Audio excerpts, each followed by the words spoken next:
Hello friends, welcome to home food recipes. આજે આપણે બનાવીશું ઉપવાસમાં ખાઈ શકાય એવા ફરાળી આલુ પરોઠા, જેને તમે કોઈ પણ ફરાળી શાક સાથે ખાઈ શકો છો કે પછી ફરાળી શાક વગર તમે કોઈ ચટણી કે ફરાળી રાયતા સાથે પણ ખાશો તો પણ એ ખૂબ જ ટેસ્ટી લાગે છે। સ્ટફ કર્યા વગર આજે આપણે આ ચટપટા આલુ પરાઠા બનાવીશું, જે બનાવવામાં ખૂબ જ સરળ છે અને એકદમ ઓછા તેલમાં બની જાય છે, તો ઘણા હેલ્ધી પણ છે। તો ચલો એને બનાવવાનું શરૂ કરીએ।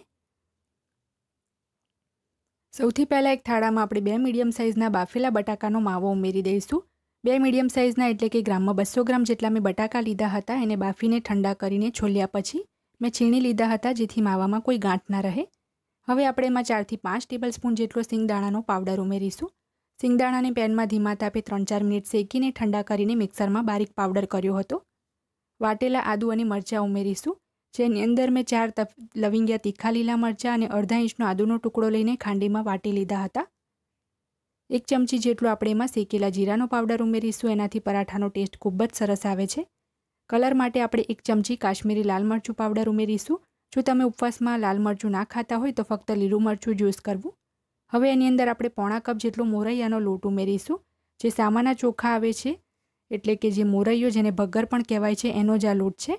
અડધો કપ એટલે કે 100 ગ્રામ સામાના ચોખા લઈને ધીમા તાપે 2-3 મિનિટ પેનમાં શેકીને મેં ક્રિસ્પી કરી લીધા હતા। એ પછી ઠંડા કરીને મિક્સરના નાના જગમાં બારીક પાવડર કરી લીધો હતો અને એકવાર એને ચાળી લીધો હતો। તો અડધો કપ મોરૈયાથી 3/4 કપ લોટ તૈયાર થયો છે। આ રીતનો મોરૈયો આવે છે, જેને ભગર પણ કહે છે। તો અડધી ચમચી જેટલું આપણે સિંધવ મીઠું ઉમેરીશું। મોણ માટે 1 ટેબલસ્પૂન તેલ ઉમેરીશું અને બધી જ વસ્તુને આપણે સરસ રીતે મસળીને મિક્સ કરી લઈશું। બટાકાનો જે આપણે માવો લીધો હતો એની જ અંદર લોટ બંધાઈ જશે। જો તમને પાણી ઉમેરવાની જરૂર લાગે તો જ 1 ચમચી પાણી ઉમેરવું, પણ આ જ રીતે આનો લોટ બંધાઈ જાય છે અને લોટને આપણે એકદમ સોફ્ટ રાખવાનો છે। અહીંયા આપણે મોરૈયાનો લોટ લીધો છે, તમે સિંગોડાનો કે પછી રાજગરાનો લોટ પણ લઈ શકો છો। તો તમે જોઈ જ શકો છો કે અત્યાર સુધીમાં 1 પણ ટીપું પાણી હજી આપણે નથી ઉમેર્યું, તો પણ આમાં બાઇન્ડિંગ એકદમ સરસ આવી ગયું છે। તો આ રીતે આપણો લોટ એકદમ સરસ બંધાઈ ગયો છે। હવે હાથને બરાબર ધોઈ લેવાના છે। હાથ બરાબર ધોઈ લીધા પછી આપણે આમાંથી મીડિયમ સાઇઝનો એક લુઓ તોડીને તૈયાર કરીશું। આ પરાઠાની વણવામાં જ આપણે ખાસ તો સાવધાની રાખવાની છે, કારણ કે ઉપવાસના કોઈ પણ લોટ હોય એમાં ગ્લુટન નથી હોતું, એકદમ સૂકા લોટ હોય છે। તો આ રીતે આપણે લુઓ બનાવી લીધો છે। હવે એક પાટલીની ઉપર મેં પ્લાસ્ટિક પેપર મૂકીને થોડું તેલ લગાવી દીધું છે। એના ઉપર લુઓ મૂકીને જેટલો બની શકે એટલો આપણે આ રીતે પહેલાં હાથથી જ ફેલાવીને એને મોટો કરી લઈએ। સાઈડ ઉપરથી આ રીતે ફાટશે જ, પણ તમારે આ રીતે હાથથી એને સરખું કરતા રહેવાનું છે અને બની શકે એટલું આપણે મોટું એને ફેલાવી લેવાનું છે।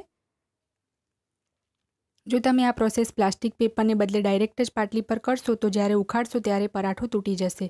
તો થોડું આ રીતે મોટું થઈ જાય પછી બીજું એક પ્લાસ્ટિક પેપર મૂકીને હળવા હાથે ઇવનલી એને આપણે વણી લેવાનું છે। એકદમ પતલું પણ નહીં અને એકદમ જાડું પણ નહીં, આપણે મીડિયમ પતલું જ રાખીશું। તો હવે પેપર હટાવીને આપણે કોઈ ડબ્બાના ઢાંકણથી ગોળ એને આ રીતે કટ કરી લઈએ, જેથી પરાઠા બધા જ આપણા એક સાઇઝના જ બને। તો જે સાઈડનો ભાગ છે એને ફરીથી આપણે વણવામાં યુઝ કરી લઈશું।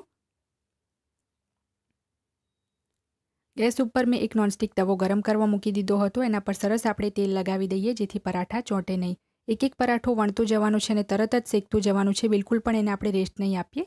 તો આ રીતે સાવધાનીથી અને પેપરથી હટાવીને તવા પર મૂકીશું અને એક સાઈડથી એને શેકાવા દઈશું।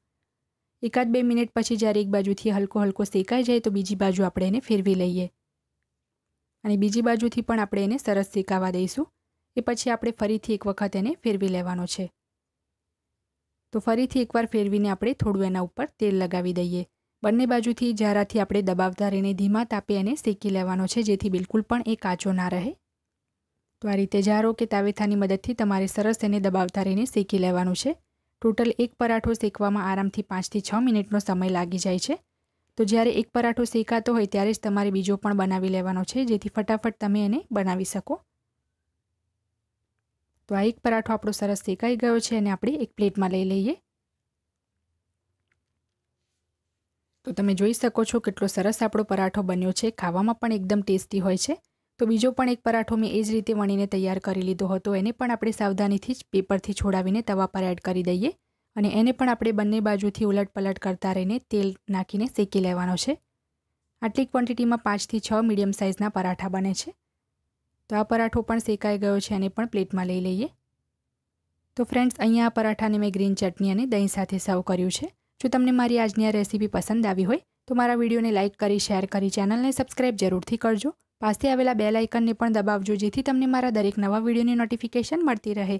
અને જો તમારે મારી આ જ રેસીપી હિન્દીમાં જોવી હોય તો મારી હિન્દી ચેનલ ઉપર જઈને જોઈ શકો છો, જેની લિંક મેં વિડીયોની નીચે ડિસ્ક્રિપ્શન બોક્સમાં આપી છે. તો મળીએ નેક્સ્ટ વિડીયોમાં. ત્યાં સુધી આવજો.